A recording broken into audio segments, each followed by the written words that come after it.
Hello and welcome to episode number 110 of the Maximizing E-commerce podcast. My name is Kevin Sanderson, your host, and I'm so excited that you're here because we are going to be talking about pay-per-click advertising. So recently I ran I guess is the wrong word. I guess I did run it. I put together a PPC virtual summit with about 20 speakers, actually more than 20 speakers. Really, when I started thinking about it, I started doing some of the math, number of sessions we had and people who are contributing their knowledge to help sellers grow and to have a more profitable pay per click campaign on Amazon and really even off Amazon. So a lot of the focus is on Amazon. So if you're looking to grow your sales, do it more profitably, whether it's lower that ACoS or increase sales, decrease costs, whatever it is, stick around because we're going to be talking about what I've learned in this summit. Because the nice thing is, the person who hosted the summit, I got the opportunity to sit with a whole bunch of experts, pick their brains, and record that so that everybody got the opportunity to do it. So the summit was May 18th through the 20th. It was called the PPC Mastery Summit. And this is actually the second time I hosted the PPC Mastery Summit. So we'll talk a little bit in this episode about how I came up with the summit, some things I did differently this year, which I think ended up actually being a success, even though it was something I was very nervous about, which we'll talk about here by the end of this episode. And we'll talk about some lessons that I've taken away. And so if you have checked out the summit, I would love to know if you're watching this on YouTube in the comments down below, or if you're listening to the audio version of this podcast, I would love to know your comments. You can always shoot me an email, kevin@maximizingecommerce.com, and let me know what were your takeaways from the summit. Or if you did not attend the summit, what are you hoping to learn with PPC? Because PPC is one of those things, and somebody actually signed up for the summit and then sent me an email saying, hey, what does PPC mean? So sometimes I got to remember, not everybody knows all these acronyms and terminology, but basically it's the paid advertising, because you're paying per click on Amazon. So if you're bidding 75 cents or $1 or $3 or whatever the case is, to get somebody to click, you want a certain percentage of them to convert to sales so that they're profitable. And it all sounds great and simple and easy. You just pick the right keywords and it's profitable. As we all know, it's this ever evolving thing. And so we'll get into all of that, some of my takeaways from it. So one of the cool things about this summit is I'm a student myself. I feel like I'm always learning. One of the things I like about having this podcast is that I get the opportunity to, in most cases, interview folks. And so this one, I'm just doing a solo episode with just myself here, sharing some things I learned from quite a few experts. And really some of my takeaways from the summit were, if you think of it this way, there's like two different buckets of things you got to learn. Or you got the fundamentals, which, as much as you may think I've got this under control, I've got it under wraps, then all of a sudden something changes. And so we're constantly adapting to those changes. And so just as a knife or a saw has to be sharpened, those fundamentals we got to constantly be learning about and coaching about. You think about Michael Jordan or LeBron James, pick your favorite there. It could be a controversial topic, but, do you think that just because that they were really good, that they didn't stop or that they stopped, practicing free throws or, practicing layups, practicing the fundamentals? No, I'm sure that they, throughout their entire careers, had made sure that they were staying on top of those things, because those are fundamental to what they were doing. So if you're a seller on Amazon or in other channels, there's going to be some things that are going to be very fundamental, and sometimes you pick up different ways people talk about the fundamentals, and sometimes that helps sharpen your saw, so to speak, so that your skills get just a little bit better. Or just sometimes it's good just to be reminded of things. And so that's one of the reasons why I host the summit, because it's a chance for me to be reminded. But then also there's lots of changes. And so, I hosted this summit about a year ago. And so what I came to find was, as I did it last year, I was like, oh, okay, I was learning new things that I hadn't heard about. And so This year, there was certain things. So like Liren Hirschkorn from Incrementum Digital, he gave a topic, or he gave a session, and he talked about some of the new things. And one of the things he talked about was the search term impression share report, which, if you're not familiar with this, it's another rabbit trail to go chasing down, but I think it's an important one where you can see for a keyword where you rank in the overall number of impressions, and the share of impressions versus your competitors. So if you're number one, you might get 30, 40% of all the impressions. And if you're number, 200, you're getting a very small fraction of a percentage. And so just seeing that report, I think,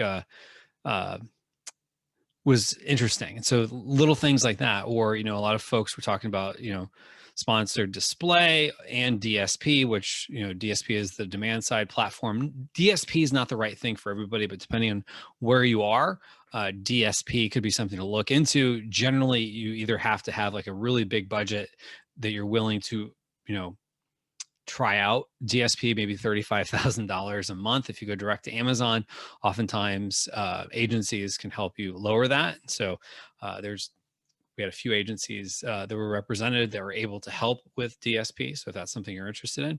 And then of course, sponsored video ads. And so sponsored brand video ads. I want to make sure I'm using the right terminology here. It's not new. I think it was like right around the time we hosted the summit last year, that soon after that, everyone was talking about it, because I think it was more in beta at the time. But pretty much anyone with brand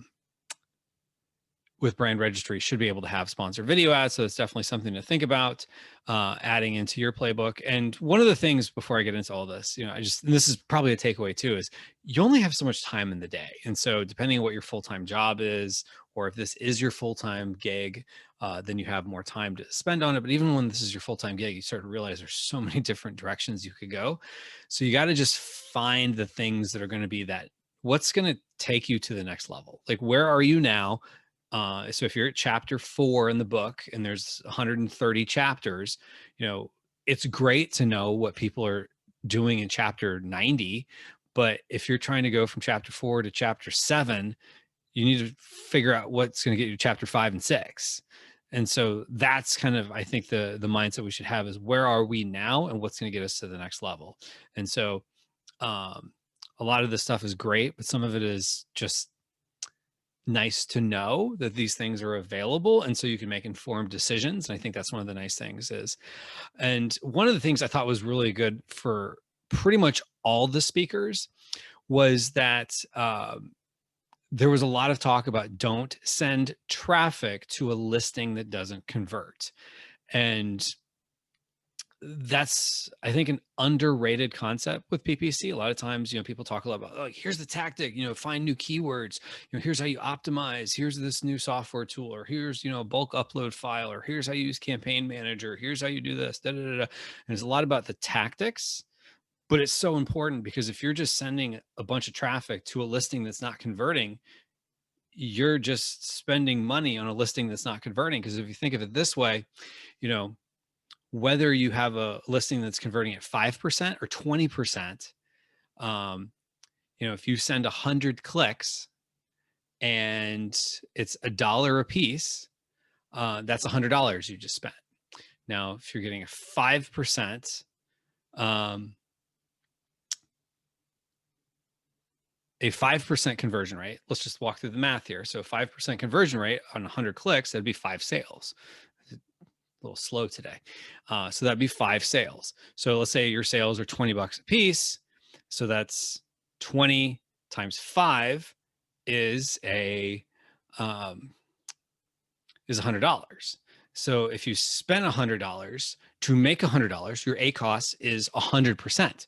Now, a lot of times we'll focus so much on, well, lower my bids, whatever. But let's just use the same example of 100 clicks, $1 a click. So that's $100 we just spent on ads. Then we get to the point of, now we've got a 20% conversion rate on that listing. So now all of a sudden, instead of getting, let's say, 5 sales out of those 100 clicks, and if we had a 5% conversion rate, So of every 100 clicks, we would get 20 sales at a 20% conversion rate. And so 20 times, let's say, using my example before of $20 is a sale. So 20 times 20 is 400. So $100 spent on ads divided by $400 that you made in sales is an ACoS of 25%.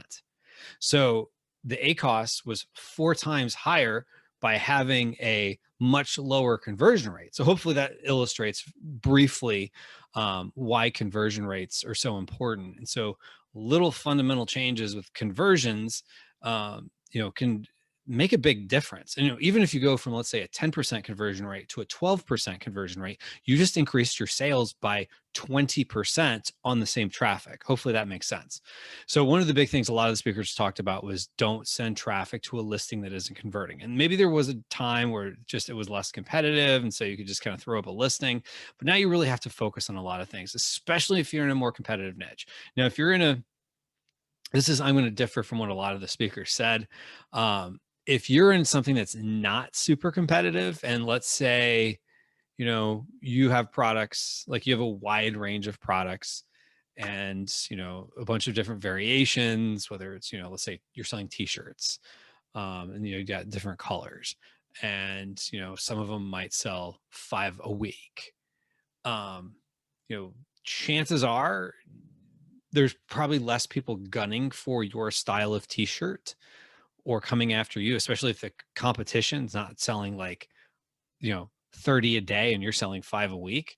Then you could probably look at it as like, okay, there's only so much demand for this product, so maybe you don't have to do all these little things, or maybe it is worth your time because you have a product that's selling 5 a week and you think you could get it up to 20 a day, which would be 140 a week. So now you've got a lot of things you could do to get up there. So some of it is just knowing what is the potential for the product and how much time is it worth investing in a lot of these things, like, videos on the listing, what kind of images do you have? I know this could be a controversial topic. I think sometimes people get too wrapped up into it, but even with, listings that aren't huge potential, because, you got to think there's millions of listings on Amazon and not all niches or, hero products. But if you can get something that, let's say it's selling 5 a week and you get it up to 6 a week by, adding a couple things to the title and back end keywords to make it, easier for the algorithm to find it, I think it's worth it. So sometimes it's just knowing what are those things you could do to make the changes that are going to affect your listing. So hopefully that makes sense. And then another thing just in general is just know your numbers. Know what is profitable for you. A lot of times people ask the question of what is a good ACoS. If you're watching this on YouTube, or let's just say if you're watching this on YouTube, I'll have a link down below to another video where I did on, how to figure out what is a good ACoS, as well as if you're watching, or if you're listening to this, I should say, in the show notes, I'll have a link to this video as well.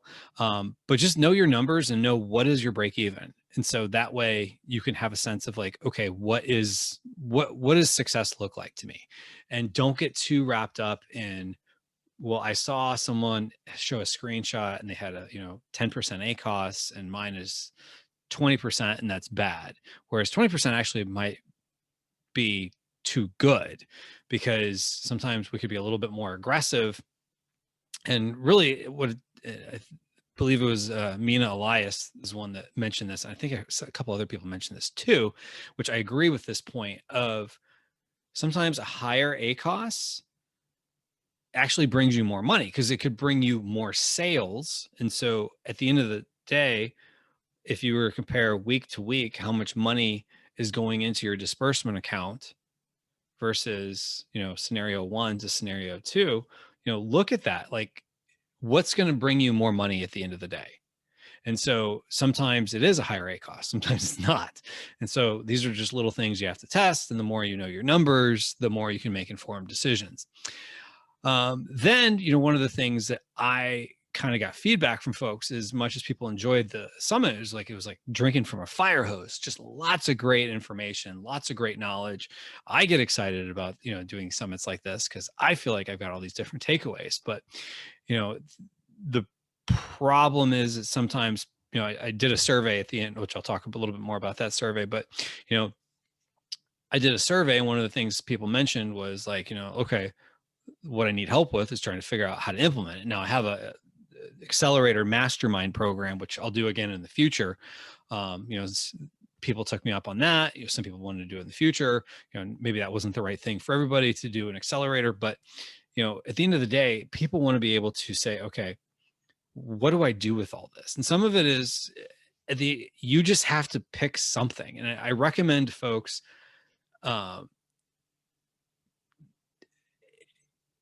find someone. And I know sometimes if you don't have that someone, it can be hard finding someone who's in this business that you can bounce ideas off of, but find someone to bounce ideas off of. And if you don't, and all you have is not two-way communications with someone else in this business, try to attend more events. Sometimes you just get out there and you network. Sometimes networking literally could just be commenting in Facebook groups and things like that, just getting your name out there. As someone who's helpful and who asks engaging questions, sometimes the right people will find you. I'll just say that from personal experience. But at the end of the day, you as the business owner, even if all you're doing is just collecting the information, and when I say collecting the information, I mean just listening to people, you have to make an informed decision as to what am I going to do next. And so this was something a lot of speakers talked about too, is like, they have their way of doing things and another speaker has their way of doing things, but you just got to pick something. And so just find what someone has and pick it. And, different people had different topics. And so I wrote down a couple examples of 3 speakers that I know a lot of people commented to me about, and I don't want to take away because I had lots of great feedback from about pretty much all the speakers. But some I just heard more about. And so like, for example, and this goes into the, you got to find someone's suggestion and just go with it. Dr. Travis Ziegler, who's very calming. He used to be an eye doctor. Like, he's still technically an eye doctor, but I don't think he practices anymore. But like, I can just like hear him talking. Like, is it, A or B? If you've ever been to the eye doctor, like they're showing you A or B, B or C, or 1 or 2, 2 or 3, or whatever it is. They're trying to, get you to decide which lens is going to work better. He has a very calming effect. Now, he has a strategy that's basically like 1 keyword per campaign. Now, you could, as I'm sure you can imagine, end up with thousands of campaigns. So that could be a lot to manage, especially if you don't have software. But, that's his way of doing it.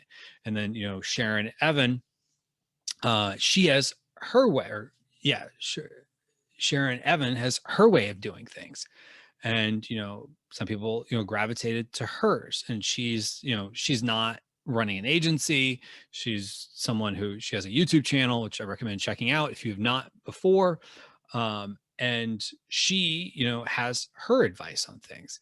And then Michael Erickson Fasheen from Ad Badger, he had a lot of good advice on things, and his was different. One of the things he talked about that a lot of people took away with was what he called the power ratio. And so basically it's taking your ACoS, and I'm butchering this, but basically taking your ACoS for everything, and then your ACoS, if you go into the search term report and figure out your ACoS, not for all of your clicks, but just for your keywords that ended up with sales.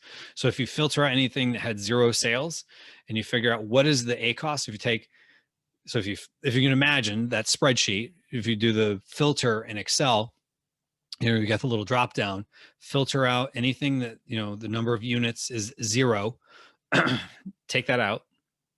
So now you've got just anything that's 1 and above. So as long as it's made at least 1 sale, if you look at that, and then you add up, what were your total costs, what was your total sales, and then you could, of course, figure out your ACoS, and then compare that to your total ACoS, including all of the keywords that don't have, um, or excuse me, all the keywords that didn't have a sale, because that difference, that ratio, as he was calling it, is going to clue you into how aggressive you are in going after other keywords. And it was like, that was just a unique way to look at it. And I've talked to Michael many times, and that's the first time I heard him discuss that. Maybe you're a follower of Michael's and you've heard him talk about that more, but it was definitely interesting to hear that. So, um, we all pick up little things. And one of the things I'll tell you is, um, last year's summit, some of the people who are speakers at this year's summit, I can tell you because I can see the registrations. Some of the people registered for last year's summit because they're trying to learn. And I know that some of the speakers, because I also can see, who logged in and stuff like that.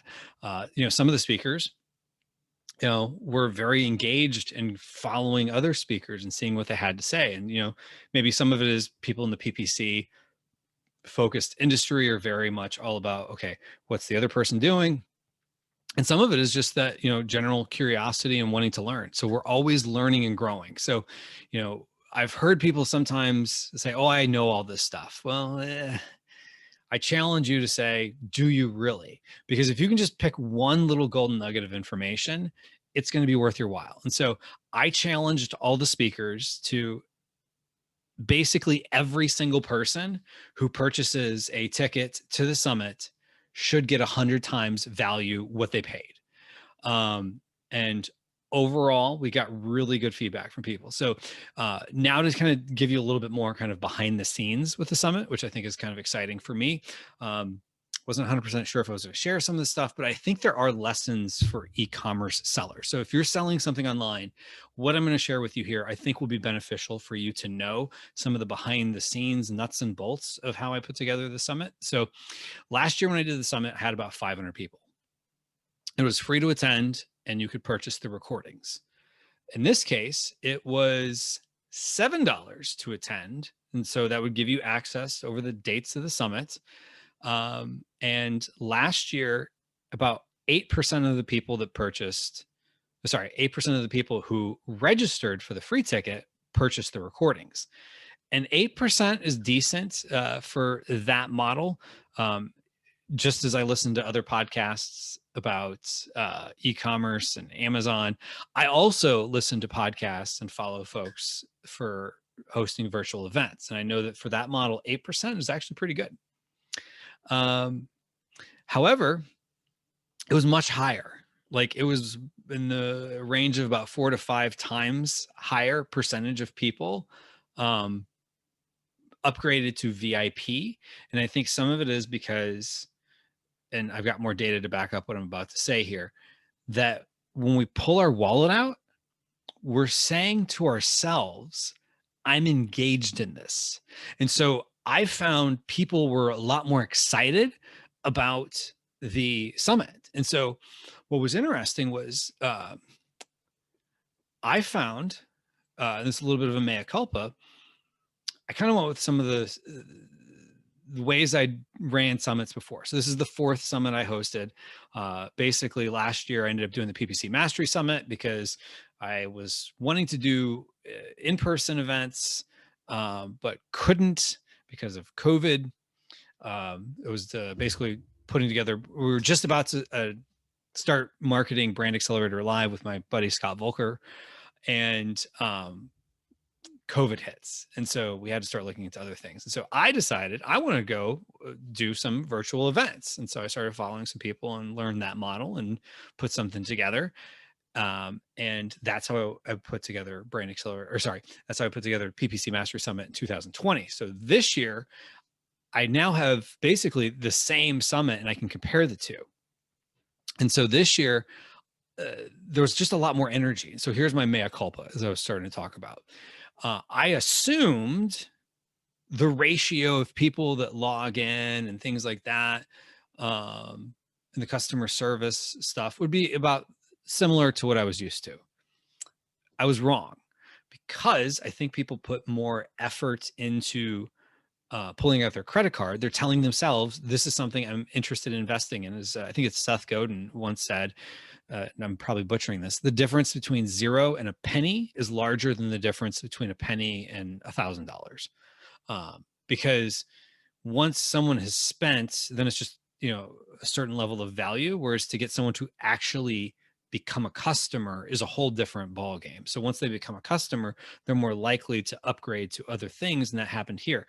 And it wasn't just about money. So, the people that bought the general admission ticket for $7, I had said, I my goal here is that everyone has at least one golden nugget that they feel that they could take away, that would give them at least 100 times the value. If they don't perceive that there's at least 100 times value in at least one thing, if they were to implement it into their business, to write me, I'll give them a refund.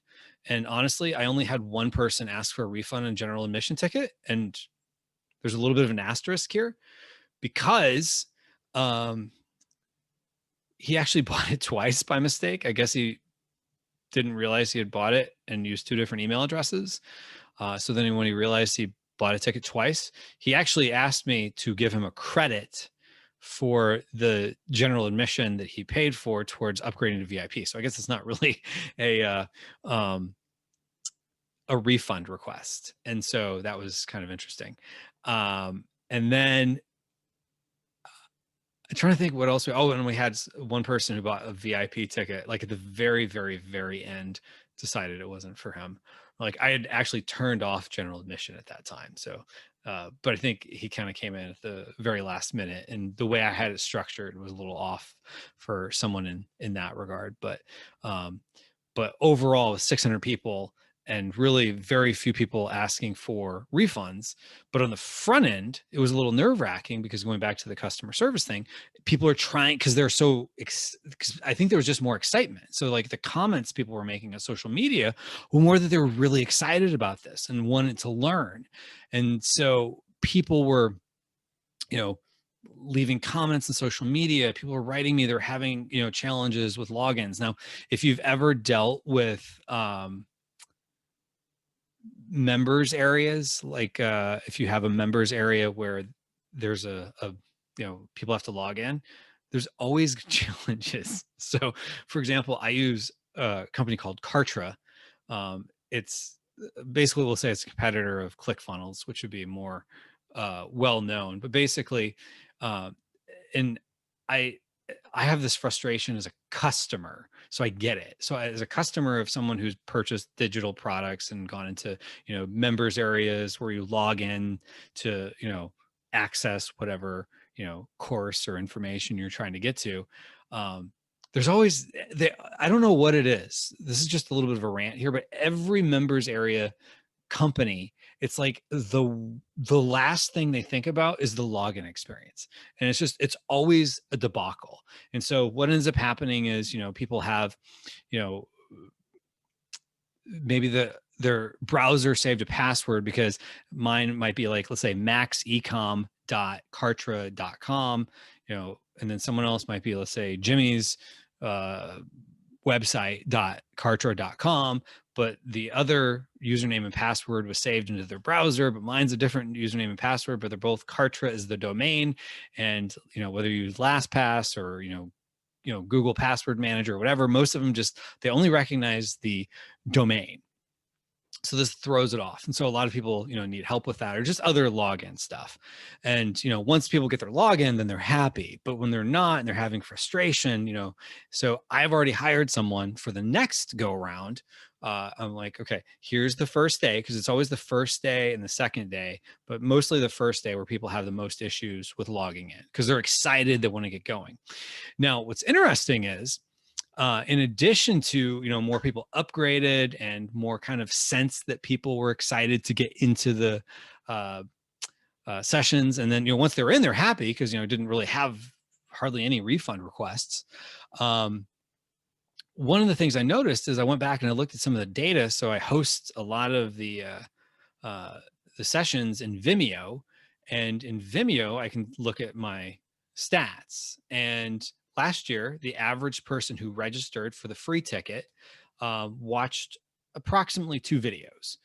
And so that's not that bad. I mean, some people watch literally everything, and then, you have a decent percent that it doesn't even matter what they pay, they're never going to log in. And that's just par for the course. Um, but I could see more people were logging in than I would normally see, because I can see like, what percentage people have completed when I look in kind of the back end. And I was like, wow, there's a lot more people that have, gone in and started. And so this year it was 6 videos on average. So that's 3 times as many videos. And we didn't really have that many more speakers. Yeah, we did have a few more speakers, but like, it's more of an engagement because people were excited. We didn't have 3 times as many speakers. We had maybe 30-40% more speakers. So there was more people having the chance to, the engaged people could watch more, but it wasn't enough to justify that many people or that many videos. It was because more people were logging in and more people were excited. And so, like I said, it was just a different energy. I got more testimonials, more people like are emailing me about how excited they were. Like, I'm so excited that you did this. And so I did a survey, and I did a survey last year for the PPC Mastery Summit. And let's just say last year would have been maybe 4.25 stars. So if there was Amazon, it might have been showing as 4 stars. It might have been showing as 4.5 stars. You know how Amazon calculates the star ratings. Well, this year I did a survey, and 500, 600 people. It's around the same number of people that registered, but I had almost 4 times as many people take the survey. So they're excited to share their feelings about the summit. And instead of about, 4.25 on average, it was about 4.9, almost 4.9. It was like 4.8 something. It was like, let's say 22 people filled out the survey. And then what are your overall feelings about the summit? It was 19 people gave a 5, 3 people gave a 4, and no 3 2s or 1. So everyone had a positive, feeling, mostly very positive, meaning in the sense that they gave 5s. And so we all know that those type of indicators say this is something people are really into. So why am I sharing all this? And so, one, I think it's just kind of fun just sharing the back end of all this. And so you might be sat through this and like, this doesn't make any sense. But if you've ever thought about doing something where, let's say you wanted to do ads off Amazon, and, maybe you have a product that's a little bit more expensive, but maybe if you got them in on something that's a lower ticket that gets them to say, I trust this brand enough to pull my credit card out and get it. And then on the confirmation page or in follow-up emails, you follow up and say, hey, I have this other package here for you. That could be big for you. And so just keep that in mind as you're trying to think through, like, what are the strategies I'm going to do? Because I know a lot of people are always, what could I do off Amazon? In this summit, we did have, a couple people, talk about Facebook ads and, ads on Walmart, which actually had a lot of good comments about the Paul Klaus, who spoke about Walmart. So lots of great stuff. And so, it's, again, my takeaway for you is if you can get a customer, you will probably find it's really changed my thinking on a lot of things, that if I can get someone to become a customer, I can get them to upgrade being a customer. I know this is something I've heard this over the years. Russell Brunson, for example, always talks about his value ladder, but for me, it was crystal clear. Like, okay, this might be more the direction to go with, like people think like, oh, $7, no big deal. In fact, and I think my Facebook ads, I said for about the price of a coffee drink. And I literally went to Starbucks and I bought a coffee drink and it was $7.03. Now, granted, it wasn't like, low end, like, not low end. Starbucks isn't low end, but it wasn't like just coffee. It had like, stuff in it, extra shot of espresso here and there, but like, it wasn't out of the realm of what somebody would buy. And I asked the woman who worked there, what's the most expensive drink? And she said way more than $7. So $7 it was, $7.03 is what I paid for a coffee drink. People were paying $7 for the ability to access these for 3 days. And so, if you can get something where someone has something kind of a entry level, then they can ascend your value ladder. And so you might be saying to yourself, okay, well, I missed the summit. Am I out?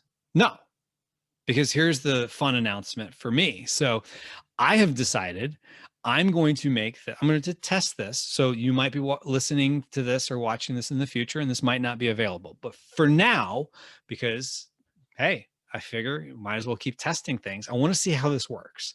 I'm going to make available a 3-day pass. So it almost mirrors the experience of someone who had purchased going into the summit.